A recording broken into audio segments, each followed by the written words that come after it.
The February wind cut through Jacob Masters like a rusted blade as he rode along the frozen edge of Willow Creek. His horse, a aging mare named Sorrow, picked her way carefully across the icy ground. Jacob hadn't chosen the name ironically. Grief had a way of naming things in his life now.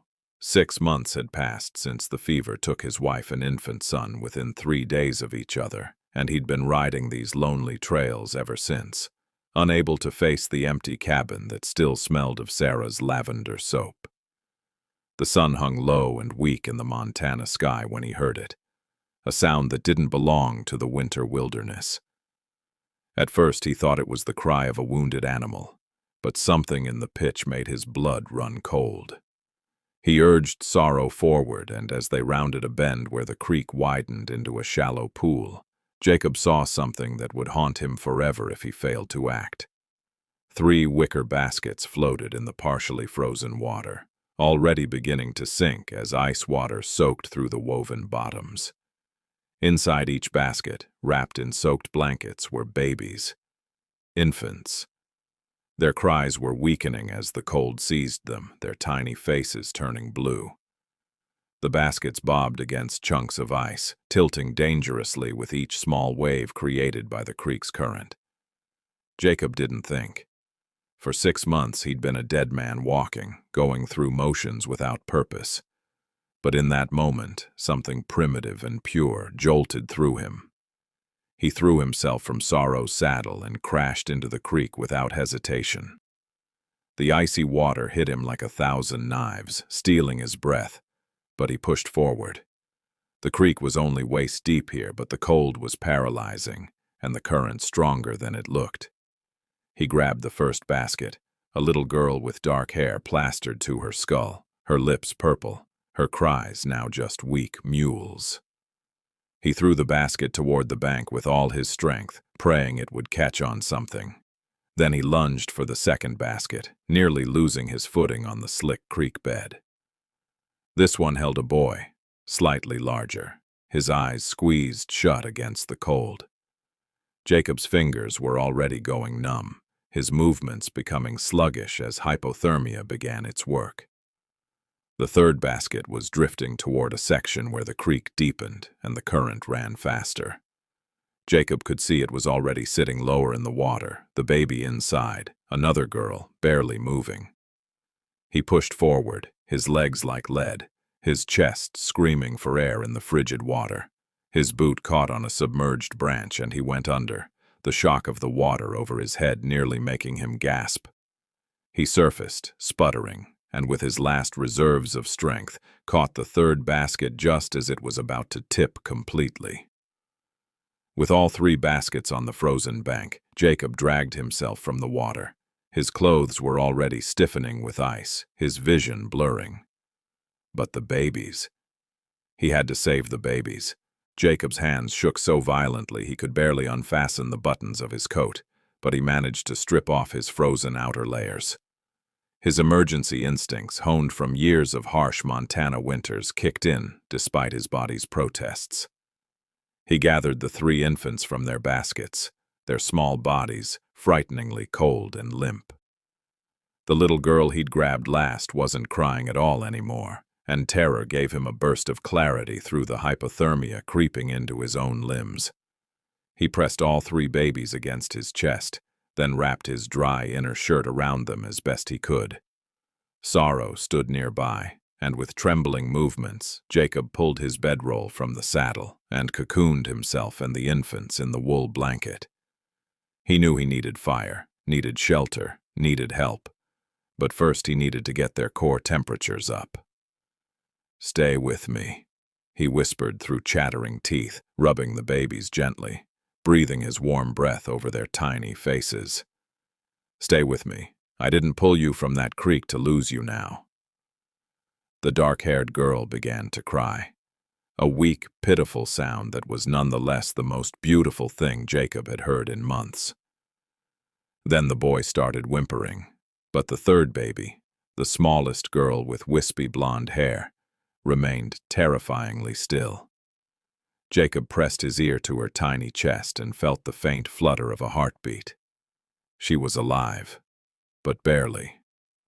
With strength born of pure desperation, Jacob managed to mount Sorrow while clutching the bundle of babies against him. The nearest help was the Walsh Ranch, about 2 miles south. He'd avoided the place since Sarah's death. Too many memories of happier times when they'd attended barn dances there. But now it was the baby's only chance. The ride was a blur of pain and determination. Jacob felt himself fading, his wet clothes turning to ice armor, his core temperature dropping dangerously. He talked to the babies continuously, nonsense words and prayers, anything to keep himself conscious. He told them about Sarah, about his son he'd named Thomas, about how life was supposed to be worth living even when it felt impossible. When the Walsh ranch house finally came into view, Jacob was slumped over Sorrow's neck, barely conscious. He managed to slide from the saddle onto the frozen ground, still clutching the babies, and crawled toward the porch. His fist hit the door 3 times before his strength gave out completely. Martha Walsh, a sturdy woman of 50 with 7 children of her own, opened the door to find Jacob collapsed on her porch with a bundle that was crying weakly. Her scream brought her husband and 3 grown sons, running. Within minutes, Jacob and the babies were inside, stripped of wet clothes, wrapped in warm blankets, and placed near the roaring fire. Jacob woke 2 days later to find himself in the Walsh's guest bedroom, his body aching in ways he'd never experienced. Martha sat in a chair beside the bed, knitting, peacefully. When she saw his eyes open, she smiled with relief. "Welcome back to the living, Jacob Masters," she said softly. "You gave us quite a scare. Doc Patterson said another 15 minutes in those wet clothes and you'd have been gone." "The babies," Jacob croaked, his throat raw. "All 3 survived, thanks to you. 2 of them are already eating well and fussing up a storm. The littlest one, the blonde girl, she had a harder time of it, but she turned a corner yesterday morning. They're downstairs right now, as a matter of fact." Jacob struggled to sit up, and Martha helped him, propping pillows behind his back. The questions flooded in then. Who had left those babies in the creek? Who could do such a thing? Martha's face darkened as she explained what the sheriff had discovered. A young woman had been found half frozen in a snowbank 5 miles north of where Jacob found the babies. She was barely alive, delirious with fever and exposure. In her delirium, she'd confessed to leaving the babies in the creek. She was an unwed mother from back east, sent by her wealthy family to hide her shame in the frontier territories. She'd given birth to triplets in a remote cabin, alone and terrified. The baby's father, whoever he was, had never known about them. When she'd realized she couldn't feed 3 infants, couldn't keep them warm, couldn't face the judgment she'd receive, something in her mind had broken. She thought she was being merciful, Martha said quietly, tears in her eyes. Thought quick, cold death was better than slow starvation. The fever and the childbirth had taken her wits. She's at the docks now, under guard. Sheriff doesn't know if she'll hang or go to an asylum.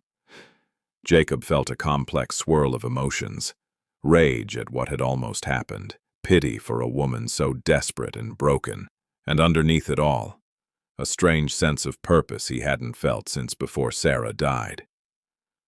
"Can I see them? The babies?"